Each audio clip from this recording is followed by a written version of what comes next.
ॐ भूर्भुवः स्वः तत्सवितुर्वरेण्यं भर्गो देवस्य धीमहि धियो यो नः प्रचोदयात्। उपस्थित धर्म प्रेमी सज्जनों, वंदनीय मातृशक्ति, देश तथा धर्म की भावी आशाओं, नौजवानों और प्यारे बच्चों, आज मैं आपके समक्ष वेद की छाया में विश्व शांति के कुछ सूत्रों पर प्रकाश डालने जा रहा हूं। अपने गत लगभग 30 वर्ष के वेद प्रचार के काल में मैंने इन सूत्रों को चुना है, जिससे कि साधारण जनता इन सूत्रों को अपने जीवन में धारण करके अपने जीवन के परम लक्ष्य को प्राप्त कर सके। जिस गायत्री मंत्र का मैंने उच्चारण किया है, वह गायत्री मंत्र ओम से प्रारंभ होता है। और ये जानना चाहिए कि गायत्री मंत्र ओम की ही व्याख्या है। ओम, हे सर्वरक्षक, निराकार, सच्चिदानंद, सर्वव्यापक परमपिता परमात्मन। भू, आप प्राणों से भी प्यारे हैं। भुवः, दुख दूर करने वाले हैं। स्वः, सदा सुख देने वाले हैं।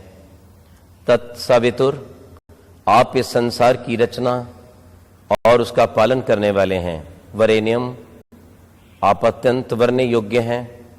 भर्गः, तेजस स्वरूप हैं। देवस्य, देवों के भी देव हैं। सभी देवों को आपने ही तारा है। धीमहि, हम आपका ध्यान धरते हैं। धियो यो नः, आप हमारी बुद्धियों को प्रचोदयात्, अपने तेज से श्रेष्ठ मार्ग पर प्रेरित करें। ओम, यह परमात्मा का मुख्य निज नाम है। आप सब जानते हैं कि संसार में ओम ही केवल एक ऐसा नाम है जिसको प्रत्येक व्यक्ति किसी भी स्थिति में उच्चारण कर सकता है। चाहे वह बालक है, चाहे वह बूढ़ा है, चाहे वह रोगी है, चाहे उसके दांत नहीं है, अथवा वह किसी अन्य रोग से ग्रसित है। ओम प्रभु का इतना सरल नाम है कि इसको प्रत्येक व्यक्ति बोलकर अपने प्रभु का धन्यवाद कर सकता है और ओम के जप को अर्थपूर्वक उच्चारण करते हुए अपने प्रभु का ध्यान लगा सकता है। वेद में ओम के ही जप का विधान है। ओम प्रतिष्ठ, वेद का मंत्र यह शिक्षा देता है, ओ मानव, यदि तुझे अपना कल्याण करना है तो नित्य ओम की प्रतिष्ठा कर।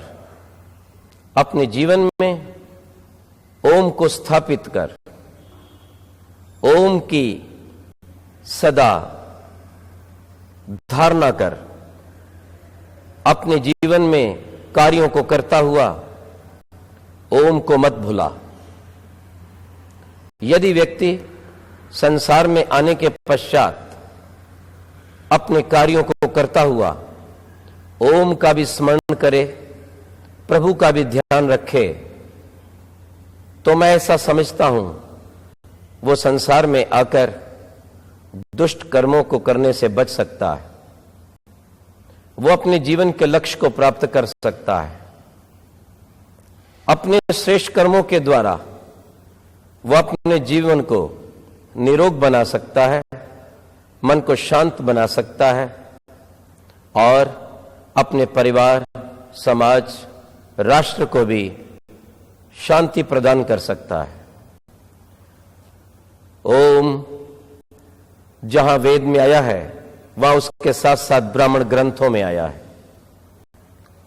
हमारे 11 उपनिषदों में भी ओम की ही चर्चा है। सर्वे वेदा यत् पद्मा मनन्ति, इसमें भी ओम की ही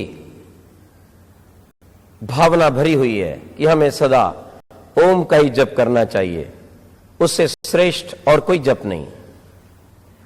जब हम दर्शनों की ओर आते हैं तो उन 6 दर्शनों में साधना का प्रमुख दर्शन योग दर्शन है। वहां भी कहा गया है तस्य वाचकः प्रणव तज्जपस्तदर्थ भावनम। परमात्मा का मुख्य नाम ओम है, इसलिए हे साधक उस ओम का जप कर। और कैसे जप कर? तज्जपस्तदर्थ भावनम, अर्थ का विचार करते हुए जप कर। जब हम अपने ऐतिहासिक ग्रंथों को देखते हैं, रामायण और महाभारत, वहां पर भी ओम के ही जप का विधान है। योगेश्वर कृष्ण गीता के अंदर यही उपदेश अर्जुन को दे रहे हैं। ओम इति एकम अक्षरम ब्रह्म व्याहरण। हे अर्जुन, ओम का जप करता हुआ, अपने कर्तव्य कर्म को निभाता हुआ तो अपने जीवन के लक्ष्य को प्राप्त कर सकता है।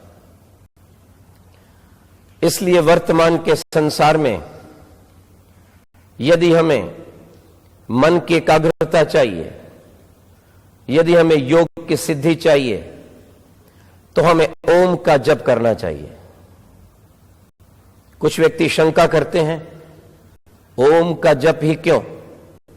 हम उनको यह बताना चाहते हैं कि परमात्मा अत्यंत सूक्ष्म है, निराकार है, सर्वव्यापक है।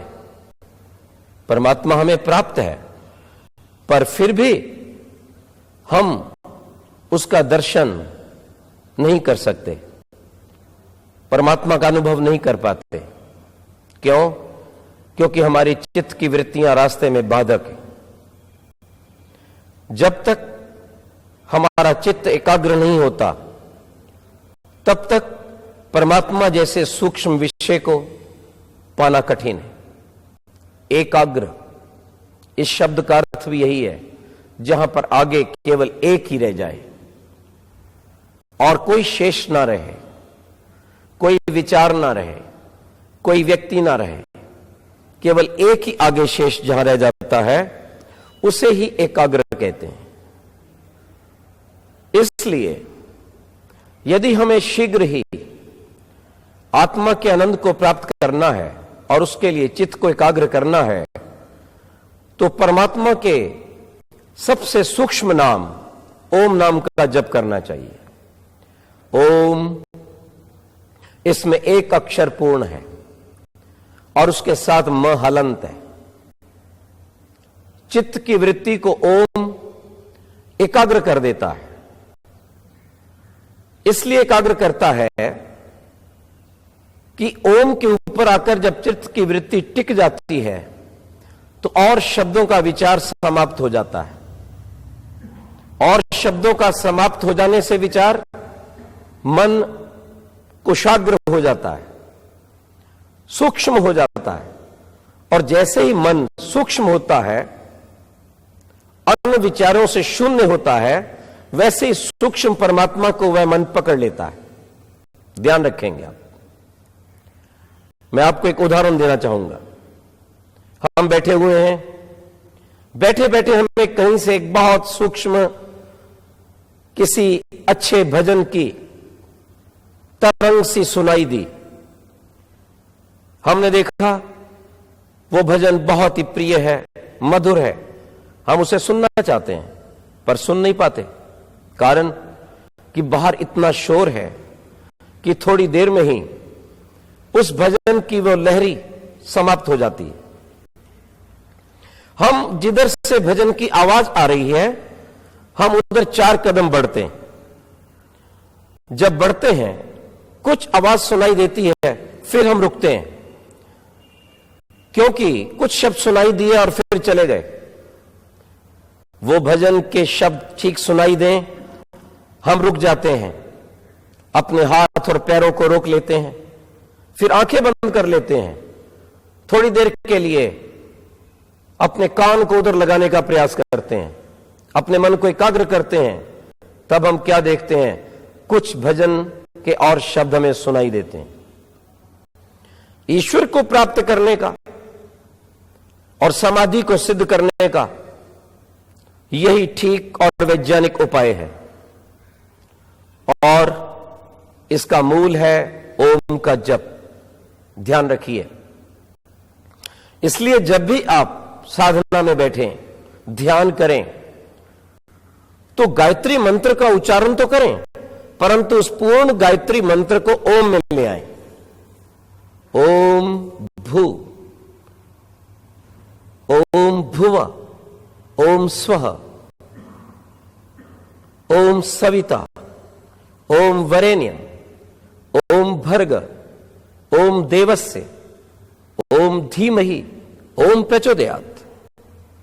गायत्री का पाठ भी हो गया और आपका मन ओम के साथ एकाग्र हो गया।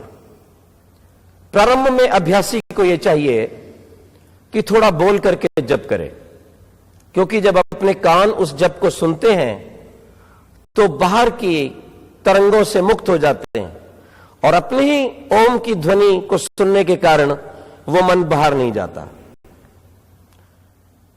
इससे भी अच्छा यह रहे कि प्रारंभ में दीर्घ श्वास लेकर यदि आप इस उद्गीत का अर्थात ओम का लंबा उच्चारण करते हैं, दोनों आंखों के मध्य में भ्रुकुटी में, ब्रह्मरंध्र में अथवा हृदय देश में ध्यान लगाते हैं, जहां भी आपको अच्छा लगता है, तो यदि आप 10-11 बार इस तरह से ओम का उच्चारण करते हैं तो आपको बहुत शीघ्र साधना में सफलता मिलेगी। क्योंकि प्राण के साथ साथ जब ओम का उच्चारण होता है तो मन अतीव शीघ्रता से रुक जाता है। जहां मन रुकता है वहां ओम के अर्थ का विचार आने के साथ ही हमारा उस प्रभु के साथ संबंध जुड़ जाता है, एक भावात्मक संबंध जुड़ जाता है। उस भावात्मक संबंध के जुड़ते ही हम पूरे संसार से कट जाते हैं, और जैसे ही हम ओम का अर्थ पूर्वक जप करते हैं, ओम हे रक्षक प्रभु, भू आप प्राणों से प्यारे हैं, भुवा दुख दूर करने वाले हैं, स्वः सदा सुख देने वाले हैं, सविता आप हमें बनाने वाले हैं, हमारा पालन करने वाले हैं, वरेण्यम हे प्रभु आपको छोड़कर कहां जाएं, आपसे अधिक वरने योग्य और कोई नहीं। जब सारा संसार भी हमें छोड़ देता है तब भी आप ही हमारे सहारे बनते हैं। भर्गो आप तेजस स्वरूप हैं, विज्ञान के भंडार हैं, ये सारा संसार आपके इशारे पर चल रहा है प्रभु, इसलिए हम आपकी शरण में आए। देवस्य देवों को भी आपने ही तारा है, ब्रह्मा आपका ही जप करते हैं, शिव जी ने आपका ही जप किया, राम भी आपका जप करते थे, और कृष्ण जैसे मैंने कहा वो भी आपका जप करते थे। महर्षि दयानंद आपके ही ओम नाम का जप करते थे। गुरु नानक देव जी ने भी एक ओंकार कहकर आपके ओंकार का ही जप किया है। और जितने भी प्राचीन ऋषि महर्षि देवी देवता हुए हैं, आप देखेंगे उनके चित्रों पर ओम ही लिखा रहता है। इससे पता चलता है कि ओम देवों का भी देव है। और इस मंत्र में ओम के ध्यान की चर्चा है धीमहि, क्योंकि भगवान ध्यान का विषय है, देखने का विषय नहीं है। यदि भगवान देखने का विषय होता तो यहां पर बोलने की बात कही गई होती, देखने की बात कही गई होती, पर यहां मंत्र में भगवान कहता है यदि आप मुझे प्राप्त करना चाहते हो तो आप ध्यान में मुझे प्राप्त कर सकते हो। ध्यानम निर्विषय मना, बाहर से अपने विषयों को समाप्त कर दो। और जब इंद्रियों के बाहर के विषय समाप्त हो जाते हैं और जब हम भीतर ओम की ज्योति जलाते हैं और ओम का गुणगान करते हैं, उसकी आवश्यकता को समझते हैं, उसकी कृपाओं के बदले में धन्यवाद करते हैं, और जब अपना संबंध उस भगवान से भावात्मक जोड़ देते हैं तो उस समय मन बहुत शीघ्र एकाग्र हो जाता है। धारणा और उसके पश्चात ध्यान और ध्यान के पश्चात समाधि की वो स्थिति आ जाती है जहां पर कि आत्मा को अपना आभास नहीं रहता, वहां जप का पता नहीं चलता, वहां शरीर और संसार का पता नहीं चलता, वहां केवल भगवान के आनंद की अनुभूति होती है। अर्थात इस ओम के जप से हम उस समाधि की अवस्था को सिद्ध कर सकते हैं। हमारे पतंजल योग शास्त्र में कहा है, व्याधि सत्यान संशय। ओम का जप जहां एक साधक को बहुत शीघ्र भगवान के साथ जोड़ देता है, वहां यदि वह साधक नियम पूर्वक संयम करता हुआ, श्रेष्ठ सात्विक भोजन का आचरण करता हुआ, प्राणायाम पूर्वक ओम का जप करता है, तो उसके शरीर की अनेक व्याधियां नष्ट हो जाती हैं। देखिए, ब्रह्मा बैठे हैं, जप कर रहे हैं। किसका जप कर रहे हैं? ओम जप कर रहे हैं ब्रह्मा। और जो जप करते हैं, भक्ति करते हैं, वो कौन है? भक्ति करने वाला भक्त होता है। तो पता चलता है कि ब्रह्मा ओम के भक्त हैं। हम शिव जी के पास पहुंचते हैं, क्या देखते हैं? वो भी समाधि लीन है और उनके चित्र पर ओम लिखा रहता है। पता चला कि शिव जी महाराज भी भक्ति कर रहे हैं, वो भी भक्त हैं। पर किसके भक्त हैं? वो ओम के भक्त हैं। आगे बढ़िए, रामचंद्र महाराज को हम देखते हैं, जो कि 14 वर्ष तक जंगलों में तप कर रहे थे। उनके जीवन में भी बार बार आया है, वो ब्रह्म यज्ञ करते थे, ओम का जप करते थे। वहां भी क्या देखते हैं? राम जी भी बैठकर जप कर रहे हैं, अर्थात ये भी भक्ति कर रहे हैं, ये भी भक्त हैं। किसके भक्त हैं? ये ओम भगवान के भक्त हैं। और कृष्ण महाराज योगी थे, वो योगाभ्यासी थे, उन्हें योगेश्वर कहा जाता है। और उन्होंने भी गीता में कहा है, ओम, हे अर्जुन, यदि कल्याण चाहते हो तो ओम का जप करो। इसलिए कृष्ण महाराज भी स्वयं ओम के भक्त थे, अर्थात वो भगवान ओम था। यदि आप अपना कल्याण चाहते हैं, उस ओम की भक्ति करें, उस ओम का जप करें। मैं एक बात यहां और बता देना चाहता हूं, ये ओम इतना व्याप्त है कि विश्व के अंदर जो भी लोग किसी ना किसी तरीके से अल्लाह को, खुदा को, गॉड को, वाहेगुरु को, अथवा किसी भी और ढंग से ईश्वर की सत्ता को मानते हैं, वो वहां ओम का जप करते हैं। हमारे जैनियों में और बौद्धों में ओम का नाम बारंबार आता है, ये सर्वसाधारण व्यक्ति जानते हैं। ये सभी लोग पहले आर्य थे और बाद में ये इधर उधर जाने के कारण मतों पंथों में पड़ गए। चलिए हम आपको बाइबल की ओर ले चलते हैं।